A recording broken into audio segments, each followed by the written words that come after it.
Olá, boa tarde a todos e bem-vindos a mais uma conversa Páginas Entreabertas do livro Canteiros da Utopia, da autoria de Silke Kapp. O meu nome é Joana Vieira, eu faço parte do grupo MOM, Morar de Outras Maneiras. E hoje a nossa convidada é a Kaia Lazzarini. A Kaia é arquiteta, urbanista, doutoranda na FAUSP, sobre espaços de reprodução e produção de espaço. A Kaia trabalha também há mais de 10 anos com o coletivo Usina, que presta assessoria técnica a movimentos sociais.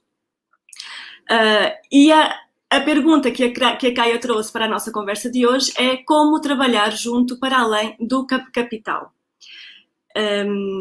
que aborda o trabalho coletivo nas diferentes utopias do livro. Vamos então chamar a Kaia Lazzarini e a Silke Kapp para a conversa. Oi, Kaia. Oi, Joana. Oi, pessoal. Obrigada por mais essa conversa. É um prazer ter você aqui conosco. Pergunta que você lançou também, sobre como trabalhar junto para além do capital. Vamos chamar a Silke também. Ei, Silke. Bem-vinda também. E agora eu vou deixar vocês, então, conversando e vou sair. Ei, Kaia. Que Oi, bom. Silke. Olha, estou super feliz de você ter podido aceitar, assim. Estou bem feliz mesmo. A Kaia, a Joana te apresentou como trabalhadora da usina há muito tempo, doutora, mas antes de tudo, você é super uma querida. Então, vamos conversar. É uma honra, Silke, eu é que agradeço. Eu estou super nervosa de estar aqui. Eu agradeço muito, para mim é uma honra mesmo. Eu estava falando antes da gente que eu fiquei tão nervosa com esse convite, né? Que eu li várias vezes o livro. Fiz 1 milhão de anotações, tem várias categorias. Porque a Silke, acho que é uma das mais queridas professoras que eu admiro muito. E aí, então, para a gente começar, né? Primeiro dizer que foi um prazer, é um prazer imenso ler esse livro. Eu convido todo mundo para ler Os Canteiros da Utopia, é lindo. Além de ser lindo, maravilhoso, ele tem o prefácio de Sérgio Ferro. E estava falando para a Silke, né? Nesse momento, ele é uma abertura à criação, assim, ele ler as utopias nesse momento que a gente está tendo tanto desastre, é um convite à imaginação, né? Então, é um convite à esperança. Então, eu fiquei particularmente muito feliz, assim, e por isso lia muito empolgada, assim, e anotando, para um pouco falar da nossa questão, né? Então, como trabalhar junto para além do capital. A gente começou a discutir isso quando a Silke me chamou. Eu fiquei pensando, né, meu Deus, como vai ser isso? E aí o trabalho da usina, na usina a gente tem o pé muito no chão, né? Então o Sérgio fala que nós somos muito críticos de nós mesmos. E aí acho que como trabalhar junto para além do capital é também um convite à imaginação, que é um pouco o que a Silke fez em todo esse livro, né? Então eu vou começar perguntando para a Silke quais seriam as características desse trabalho conjunto e para além do capital, para um pouco a gente começar aí a conversa. Sabe uma coisa que eu achei bem joia, Kaia, que, na verdade, essa pergunta, ela é uma das que permite comparar essas diferentes utopias ou imaginações de possibilidades dos autores aí ao longo do início do capitalismo até o final do século XIX. Né? Eu acho que as pessoas que assistiram as outras conversas que a gente fez nesse formato já sabem mais ou menos a trajetória de tudo, mas só para recapitular, assim, no primeiro, lá do Thomas More, a gente tem um trabalho conjunto no início, que é o trabalho do corte do istmo para virar a ilha, mas também o trabalho de infraestrutura da ilha, e a gente não sabe muito bem, mas tudo faz crer que é um trabalho obrigatório, um trabalho que é coletivo, mas ele está sob vigilância de um exército, um rei, uma autoridade, ele é quase escravo, e depois eu acho que ao longo do tempo ele vai ficando mais, ele vai adquirindo um pouco de autonomia, mas a gente não sabe muito bem como acontece. E quando as pessoas estão efetivamente livres, elas fazem muito poucas modificações no espaço, né? ou pelo menos a gente está falando, claro, de trabalho de construção, mas poderiam ser outros trabalhos. Então, nesse caso, eu achei assim, é um trabalho que tem o medo para impulsionar, sabe? As pessoas têm medo de alguma represália, de morrer ou de ficar sozinhas, ou não sei. Depois, nessa do Francis Bacon, ele quase não foca assim, é difícil deduzir coisas de trabalho coletivo ali, porque o único trabalho coletivo que tem é o trabalho intelectual, que é um pouco experimental da Casa de Salomão, ou seja, dos caras de uma casta superior, né, sei lá. E ele é um trabalho dividido, seccionado, ele nem é um trabalho coletivo no sentido de fazer coisa junto. Cada um faz a sua parte separadamente. É assim que um pouco eu entendo aquilo, sabe? Aí a gente chega naquela loucurada do Foigny, que é um trabalho absolutamente orquestrado, mas orquestrado a partir de cada indivíduo, porque os indivíduos são todos tão racionais que eles pensam a mesma coisa e funcionam como autômatos iguais. Aí depois a gente tem um trabalho conjunto na Utopia do Fourier, que é tudo movido a diferenças e paixões. Então as pessoas fazem aquilo, é uma espécie, o trabalho conjunto é uma espécie de orgia. E depois tem a Utopia do Bellamy, que é no final do século XIX, que basicamente, para mim, é o próprio trabalho sobre o capital, só que o capitalista não são mais os capitalistas particulares, o Estado é o grande capitalista monopolista de tudo, mas é a mesma coisa, assim, as pessoas estão sujeitas à mesma heteronomia. E, finalmente, o trabalho coletivo do William Morris, que é de grupos, às vezes menores, às vezes maiores, que tem paixões mas não desse jeito desenfreado, de um produtivismo desenfreado, né? E tem arte, isso que é o mais legal, assim, tem alguns trabalhos coletivos lá que são puramente físicos, ele conta disso como se fossem quase jogos, né? Igual jogar futebol, assim. E estou falando que jogar futebol não é puramente físico, mas enfim. Mas que tinha esse caráter do esporte, né? Que eles falam. Exatamente.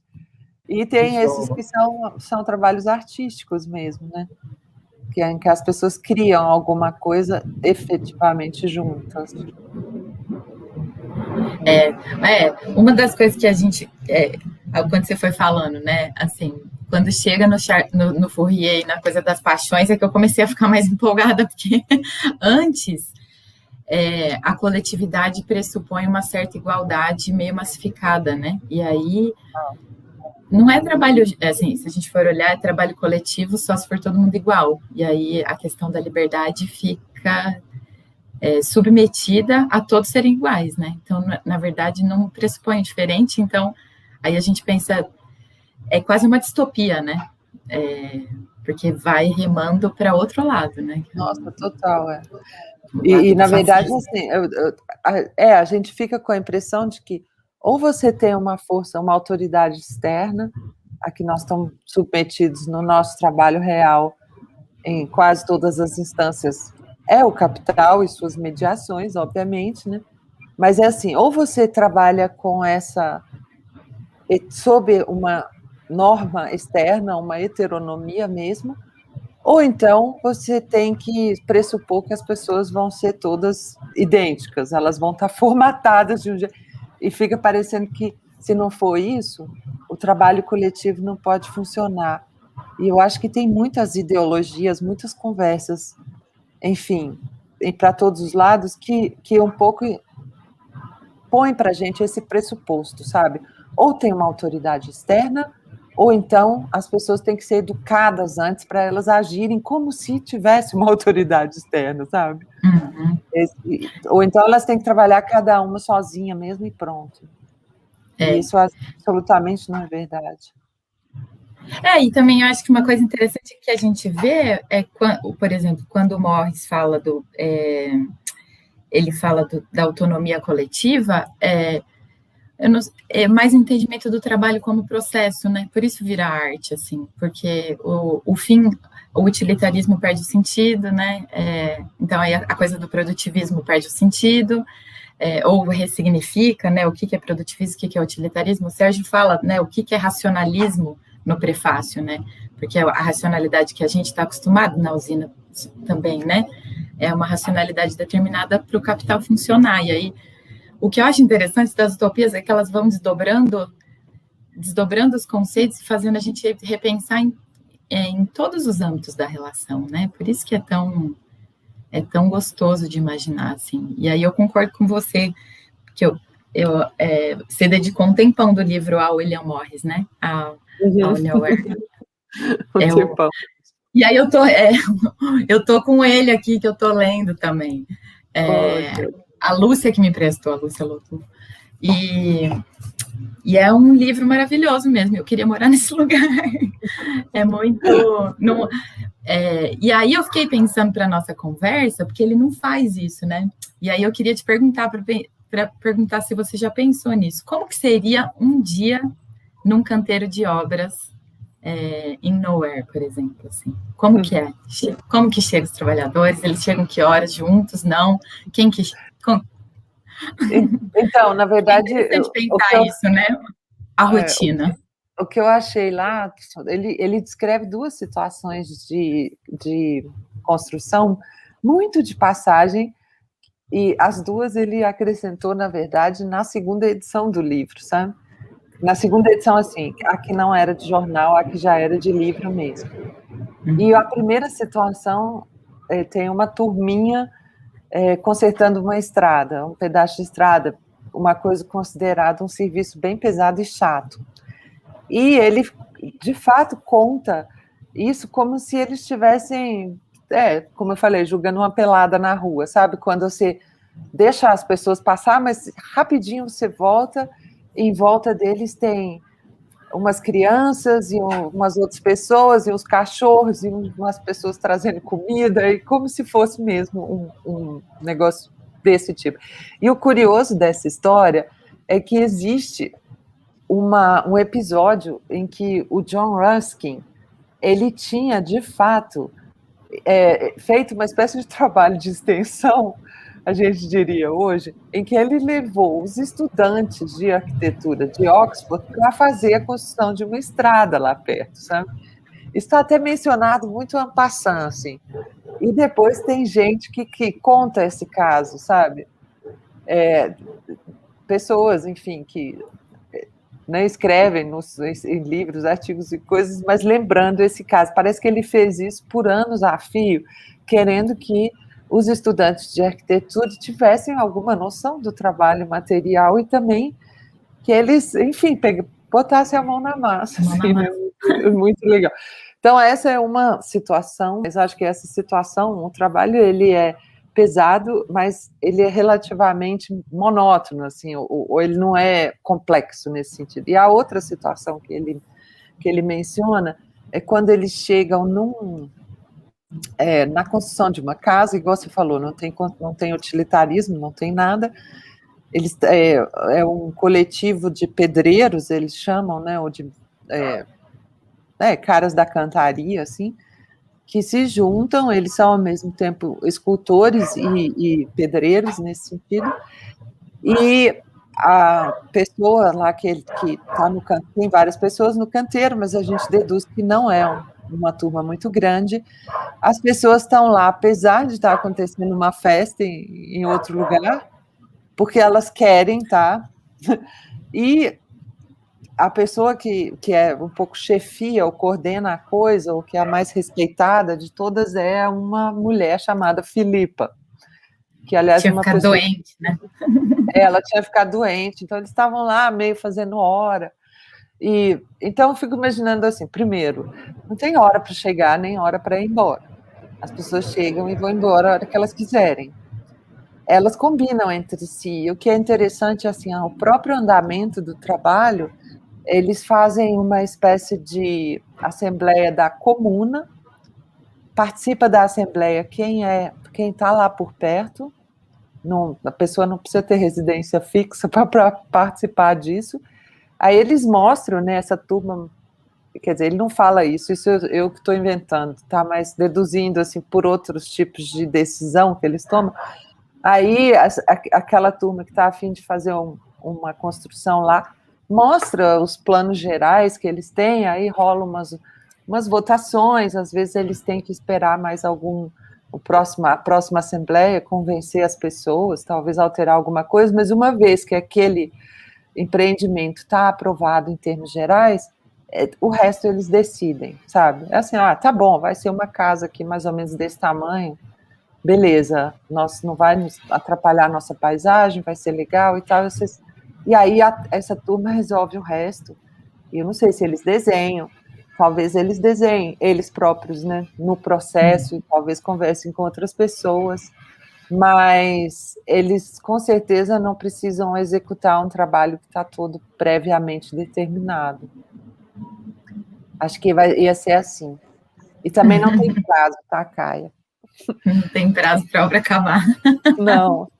E não tem salário, não tem dinheiro, as pessoas simplesmente vivem assim, né? Como, sei lá, isso existe, né? As pessoas já viveram na Terra sem dinheiro, sem salário e sem todas essas coisas. Simplesmente tendo o direito de viver, pronto. De existir. Então, acho que era, assim, deve ser um trabalho bom, e principalmente bom coletivo, né? Como trabalho coletivo. Sim. Ô, Silke, eu não sei, e aí eu pergunto porque eu não sei mesmo, mas tem desenhos? Tem muitas representações sobre a Nowhere, por exemplo, as utopias? Porque como são essas arquiteturas, né? Que são decididas no canteiro autonomamente. Ele põe o William Morris, ele fez uma editora lá, mas algum tempo depois de ter escrito esse livro, e ele também fez uma edição desse livro pela editora.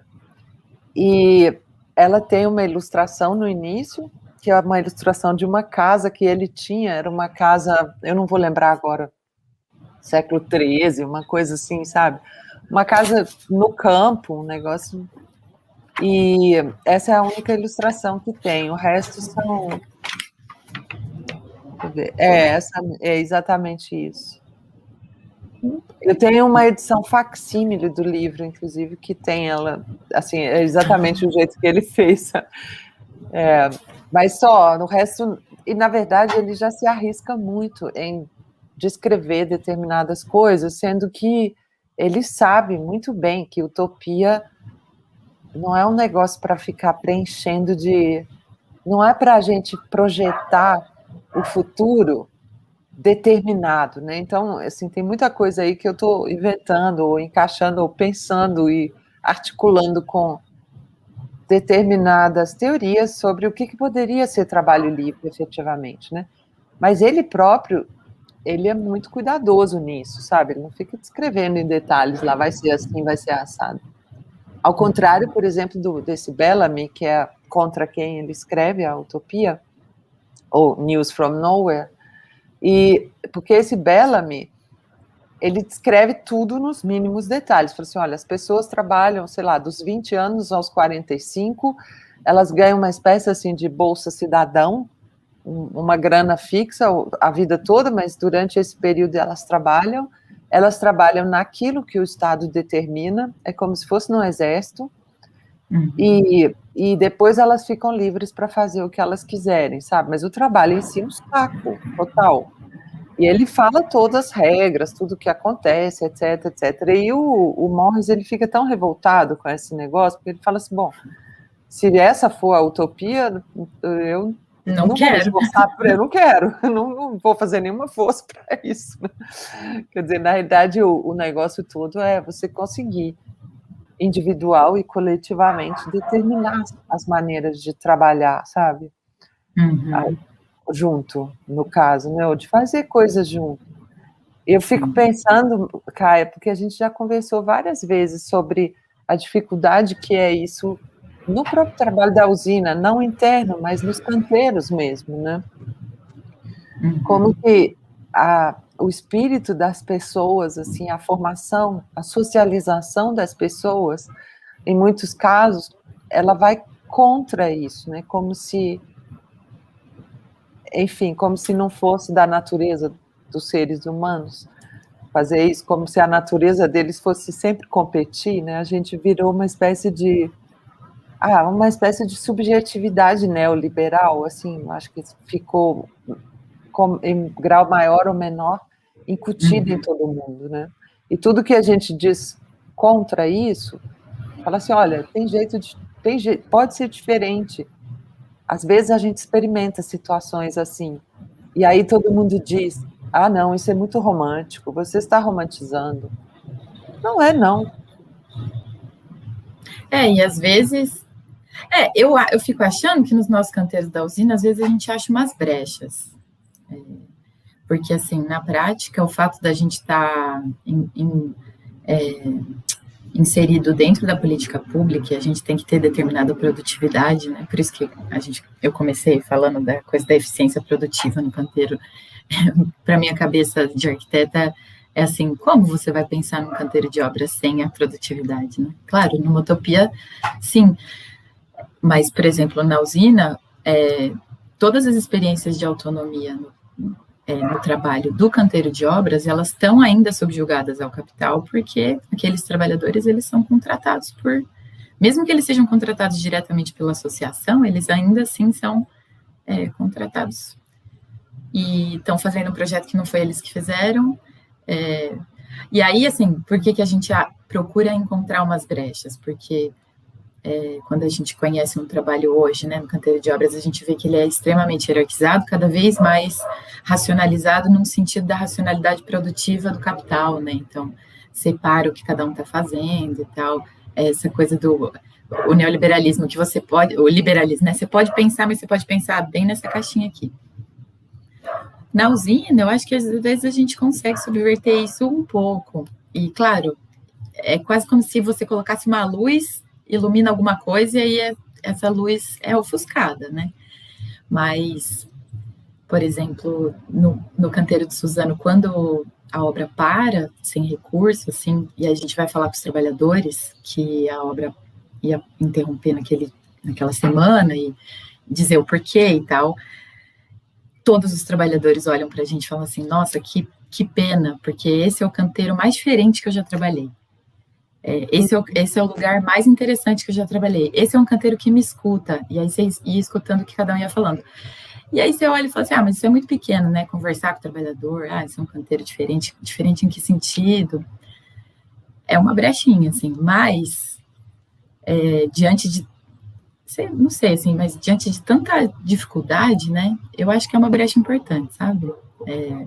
Uma pessoa que trabalha há 40 anos com obra olhar para você e falar assim, esse é o canteiro mais diferente que eu já trabalhei. Porque a gente conversa, porque a gente pode pensar umas coisas junto, né? Então, me lembro da gente discutindo as formas das fundações, como que ia fazer. E os carpinteiros um pouco olhando, falando, não, vamos fazer do jeito que a gente sempre faz. E a gente, mas e se fizer isso? E eles vendo a gente tentar inventar no sentido de... E aí eles viam... Aí eles mesmos se abriam para tentar inventar, e aí, assim, quando de fato inventa alguma coisa, olha e fala assim, puxa, que legal, isso aqui é o que fiz. E aí, assim, claro, isso é reapropriado, né? No nosso caso, é reapropriado, porque isso vira economia, que vira uma casa um pouco maior, que é mercadoria, no fim, né? Mas... o que bobear vira mais exploração das pessoas, mais exploração. Caia, mas, assim... Sim, a gente não vai conseguir achar nenhuma ilhazinha em que a gente fique ileso, mas o próprio fato, né, de você estar falando, poxa, a pessoa chega e fala, aqui eu aprendi alguma coisa, aqui eu conversei, aqui foi diferente, isso aqui foi outro tipo de trabalho.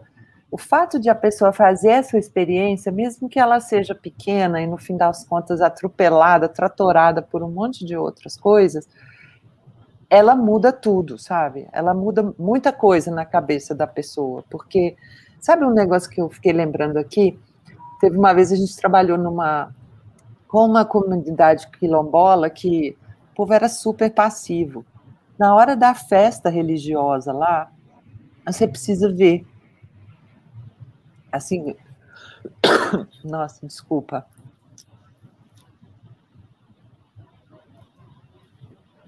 Imagina.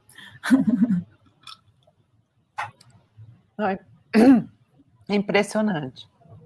As pessoas, como que elas conseguem se articular e fazer as coisas junto, na maior alegria, assim. Claro, tem briga, tem tudo.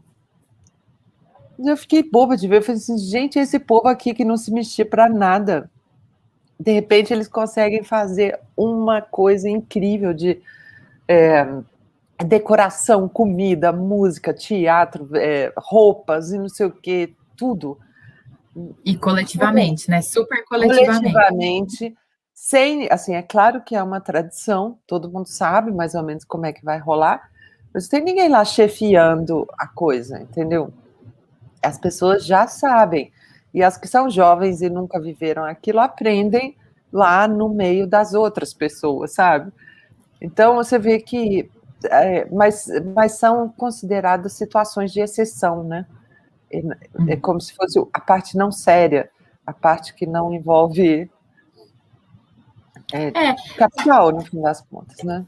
Exatamente. Por isso que eu acho que é tão potente. Porque é isso, são as exceções, são as brechas, é onde a gente consegue fazer. E acho que os nossos canteiros, eles estão aí também, eles são totalmente contraditórios, né? Então, por mais que tenha gente que tenha dito que, nossa, aqui foi um lugar super diferente, pode ter gente que olha e fala... Sabe um negócio que eu gostei de saber, Caia, que outro dia, ou foi uma conversa que rolou outro dia, existiu em Londres, a gente nem sabia, eu nem sabia disso até então, até teve um amigo nosso que participou disso durante muitos anos, mas teve lá um coletivo de construtores e arquitetos que durou 20 anos e em que as pessoas recebiam o mesmo dinheiro no momento em que elas entravam, independente de ser qual que era, assim, no caso, a profissão, ou a experiência, o conhecimento da pessoa, independente de idade, independente de gênero, independente de qualquer coisa, e eles conseguiram, com algumas políticas públicas que eram favoráveis, porque as localidades podiam encomendar projetos mais localmente também, eles fizeram várias construções interessantes nesse esquema, assim, desenhando e construindo concomitantemente ou junto, sabe? Então, esse amigo nosso, ele é arquiteto, mas ele trabalhava, muitas vezes ele trabalhou na própria construção também, falou que aprendeu demais nesse processo, assim. Então, eu fico pensando, sabe, será que a gente não consegue criar esse tipo de situação, sabe? E eu acho que algumas experiências, mesmo aqui no Brasil, e talvez aqui com mais facilidade do que em outros lugares, elas são, sim, pontos fora da curva, sabe? Não, porque, claro, vocês lá na usina estão trabalhando com programas públicos grandes e dentro de um esquema que é muito formatado. Mas a gente acho que conseguir coletar essas situações de um trabalho coletivo que não é sobre o capital e não necessariamente de habitação, moradia, pode ser vários outros trabalhos também, de construção ou em outros setores, mas principalmente a construção nos interessa, a arquitetura nos interessa. Eu acho que a gente precisa juntar essas experiências e mostrar para as pessoas, olha, isso existe, é absolutamente soterrado pelo ideário dominante, assim, né? Não. E aí as pessoas falam assim, porque isso acabou, não deu certo. Deu certo, sim, durou 20 anos, olha aí, fez, sei lá, 20 mil moradias, como não deu certo? Claro que deu. E rejuntar, né? Rejuntar o desenho e o canteiro. Então, a experiência das cooperativas de trabalho. Lá na Argentina tem um grupo que é o TAVA, que é um grupo de arquitetos que tem um mestre, tem um pedreiro, sabe? Então, aí eles juntos formam uma cooperativa de pessoas que desenham e pessoas que constroem, trabalhando juntas e tentando rejuntar o que foi artificialmente separado. Teve a Você experiência do visitou canteiro. essas pessoas? Na verdade, tem uma história muito legal, porque quando eu estava na Argentina, em 2013, eles estavam se formando, e aí eu fiz várias oficinas com eles, passando tudo o conhecimento da usina, assim, o que é processo participativo, como é a luta por política pública, que contexto a gente surge, e como que é o canteiro. E aí eles foram se formando, então, desde 2013, eles já têm 8 anos. O Caio, eu achei interessante, porque uma vez você me contou daquela cooperativa que a gente visitou lá na Argentina, né? Como que a autoridade absoluta do arquiteto, apesar da autogestão ou da mutirão, etc., na construção em si, mas a separação de projeto e canteiro, ou nesse sentido, pelo menos do ponto de vista da autoridade, era absoluta, né? Absoluta. Sim. E isso é super interessado nesse grupo. É super interessante, e falta escrever ainda sobre isso, porque isso é uma das grandes contradições. Assim. E esse grupo eles saem do MOI e vão fundar um grupo porque eles achavam, as contradições foram muitas e achavam que tinha que ser de outro jeito. Então é isso, tudo tá ligado. Ei, gente, desculpem, é sempre muito ingrata essa minha posição aqui de cortar a conversa de vocês, mas estamos com 31 minutos já e temos aqui algumas questões também que gostaria de lançar e vocês podem continuar conversando aqui. Vou partilhar aqui a pergunta da Larissa Venâncio Spoldaro, que queria saber se alguma das utopias se refere à inserção de crianças nos espaços. Nesse caso, talvez a Silke para responder. Algumas sim, mas isso não está tão resolvido em todos os casos. Mas o Fourier, ele tem um negócio que é genial. É assim, Coitada das crianças. Os serviços todos, todo o trabalho, assim, trabalho necessário, mas ele é uma utopia do início do século XIX, super produtivista nesse caso, né? E todas as pessoas trabalham assim alucinadamente, mas segundo suas paixões, sabe? Então, aquele negócio que você tem fissura em fazer.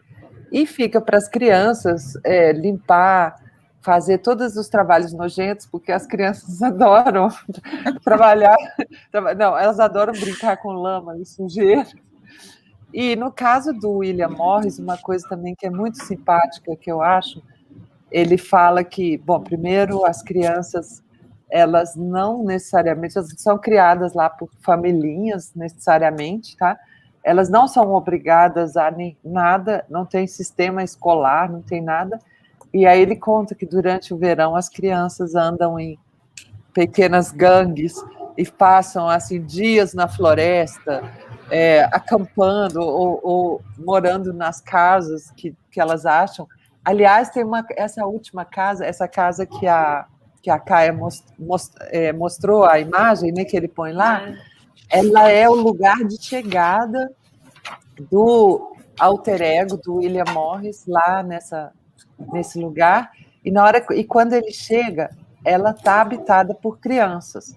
As crianças moram lá sozinhas, assim, sozinhas. Elas estão lá fazendo o negócio delas, entendeu? Então, eu estou lembrando dessas duas coisas. Nas outras, acho que não, mas a pergunta é bem legal. Legal. Sim. Vou agora. Aliás, Joana. Sim. Não, é que acho que isso é uma coisa legal do livro da Silke, porque depois que você lê, você fica com vontade de ler todas as utopias para começar. Exato. E aí você pensa assim, não, eu vou ver só o que eles falam sobre o trabalho reprodutivo e as mulheres, porque deve ter 1 milhão de questões. Então, na verdade, isso é um livro que abre vários trabalhos, é maravilhoso. Sim. Eu lembrei de mais uma. Lá na utopia do Foigny, que é essa dos super racionalistas, as crianças nascem e elas ficam dentro de uma espécie de templo que tem lá, até elas fazerem, sei lá, 15 anos, não sei quantos anos. Mas elas não são criadas pelos genitores. Sim, é verdade. Caso, sim, moram 4 em 4, não é? Crianças. jovens. Sei lá, elas ficam lá recolhidas. Sim, recolhidas, sim. Bem brutal. Sim. Vou então agora partilhar a pergunta da Yesandri. Vocês enxergam que nesse momento existem experiências coletivas que possibilitem a construção desses trabalhos além do capital? Qual o maior empecilho para essa construção coletiva, na opinião de vocês? A Lê é da usina, né, Silk? Lê, ok. Que legal. Bom, o principal obstáculo é o próprio capital, né? Lógico, mas acho que o segundo maior é a cabeça mesmo das pessoas que, enfim, as pessoas, obviamente, elas, todos nós, né? A gente acaba formando a nossa cabeça para aquilo que nos permite sobreviver no mundo como ele é. E você passar disso, né, você conseguir fazer um tipo de crítica que vai além disso, é difícil mesmo, mas não é impossível. Caia, será que a Caia congelou? Não. Não, tô aqui. Eu estou pensando aqui quais outras, que situações, que exemplos históricos a gente conhece, ou que exemplos mais recentes a gente conhece. Olha, na verdade, assim, com certeza, né, Ale? Dá para fazer trabalho coletivo para além do capital. Acontece que ele vai ser sempre incompleto, contraditório, e o processo dele vai ser sempre doloroso, no sentido de que é contra-hegemônico, né? Então, acho que talvez uma fala aí para todo mundo é que a gente tem que continuar buscando as brechas para imaginar novos mundos, né? E eu acho que esses lugares, assim, por mais contraditórios e estranhos que sejam, e aí a gente olha e fala, isso é incompleto, não dá para fazer, não sei o quê, é ali que a gente está experimentando uma coisa nova, então tem que... Sei. Sim. Vou lançar aqui também a pergunta do João Marcos, que esteve aqui connosco conversando com a Silk. Vocês não acham que a autogestão, enquanto trabalho cooperativo, não seria em si uma utopia e, portanto, uma notícia de lugar nenhum? Lançando aqui. Sim, responde, Caia. Eu ia dizer que com certeza, eu acho que nesse momento que no capitalismo a autogestão é uma utopia, porque ela pressupõe o fim do capitalismo para funcionar integralmente. Então, eu diria que sim, que é uma utopia, não sei. Sabe, eu estava lembrando aqui, Caia, que assim, tem várias abordagens da autogestão e a conversa toda começa na Iugoslávia do Tito, né? E tem uma pessoa que a gente tem conversado com certa frequência, inclusive João Marcos também, que é a Tiana, que é uma pessoa de lá, da ex-Iugoslávia. Que legal. E ela fez um doutorado sobre isso, a autogestão na época do Tito, que é a autogestão na produção em geral, não é só da construção, né? E, assim, a conclusão, falando muito grosseiramente, é que ali a autogestão é uma espécie de autoadministração da miséria, sabe? Tipo assim, então, já que está tudo impossível, vocês se virem aí. E eu acho que, nesse sentido, é óbvio que a ideia da autogestão ela é absolutamente preciosa, quer dizer, as pessoas gerirem a si mesmas, é a ideia da autonomia. Mas, ao mesmo tempo, assim como a própria ideia da autonomia, ela foi muito abusada, sabe? Ela foi muito equiparada exatamente a essa...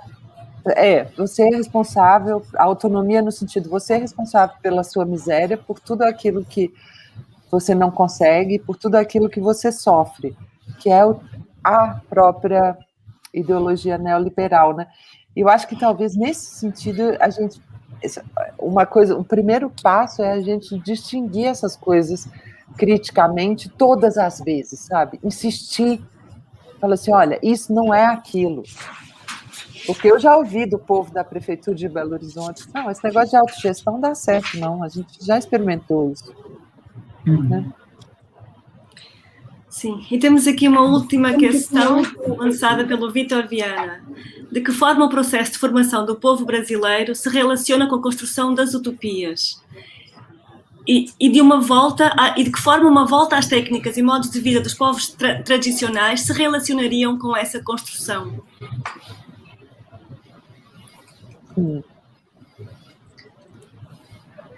Quer responder, Caio? Só eu que estou falando. Acho que você pode falar. Pode responder. Não, pode responder. Mas eu acho que uma das coisas que, quando ele falou dos povos tradicionais, você fala, né, Silke, que o Morris fala da reconciliação com a natureza. Então, acho que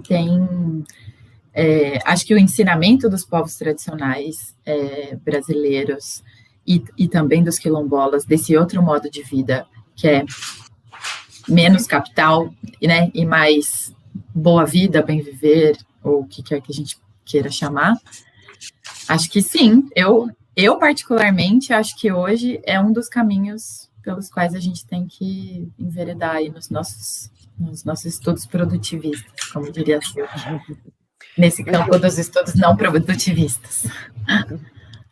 O estudo de produção contra o produtivismo, né? É isso mesmo. Sabe o que eu estava pensando aqui com essa pergunta, que é muito interessante mesmo? Na verdade, a ideia da utopia, ela aparece junto com a ideia do progresso, né? Ou a ideia de um mundo que tem um tempo linear e não circular, e, ao mesmo tempo, não apocalíptico. Porque o mundo do cristianismo já é de tempo linear, mas ele cai, assim, o fim dele é o apocalipse, né? E é exatamente esse período, a partir do Renascimento, a partir do início do capitalismo, a partir da descoberta do chamado, então, Novo Mundo, né, pelos europeus, é que aí começa a utopia literária, quer dizer, essa projeção de como vai ser o futuro.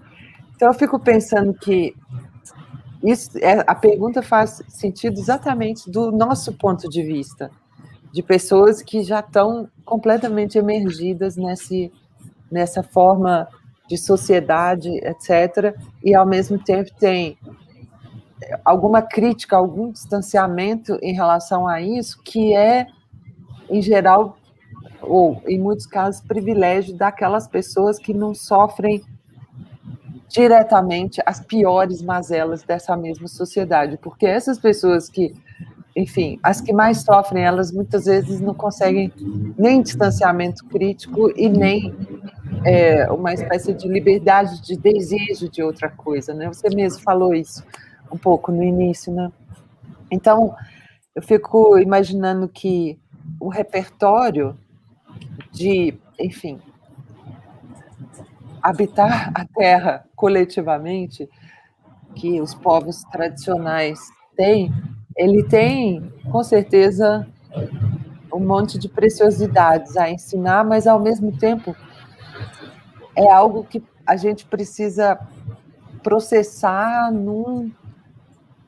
assim, a gente precisa primeiro sair dessa situação estranha, né? Então, nesse sentido, não é simplesmente ir lá e fazer aquelas mesmas coisas. Entendeu? Assim, não é simplesmente... Eu acho muito legal as pessoas que praticam, enfim, permacultura e outras coisas desse tipo, mas é um nicho, e o que importa... Os nichos são importantes para a gente, sei lá, guardar o conhecimento de certas coisas, mas o que importa mesmo é desmanchar o centro, né? A estrutura dessa coisa. Sim. Enfim. Sim, e o seu livro, Silke, é um desmanchar já dessa estrutura, começando precisamente pela utopia do William Morris e pelo momento em que, não é, em que esse novo mundo surge, em que essa cultura começa, em que essa estrutura começa a entrar e a ser vivida por nós. Agradeço muito à Caia ter estado aqui connosco hoje. Eu que agradeço também. Muito obrigada pelo convite. Obrigada. Sim. Obrigada. Eu lembro apenas que o link para as edições do MON está na descrição do canal e que o livro Canteiros da Utopia está disponível na estante virtual e na Amazon também, e em PDF no site das edições MON. Obrigada. Lembrando também que na próxima terça-feira, à mesma hora, às 5 horas, teremos a Júnia Mortimer e, peço desculpa, tenho que confirmar a pergunta que ela nos vai colocar. A pergunta é, Joana, desculpa, quem criou a imagem do falanstério? Exato, desculpem, quem criou a imagem do falanstério? Pergunta que guiará a conversa da próxima terça-feira com a Júnia e a Silk. Esperamos vocês também na próxima terça. Obrigada. Tchau, boa noite. Obrigada.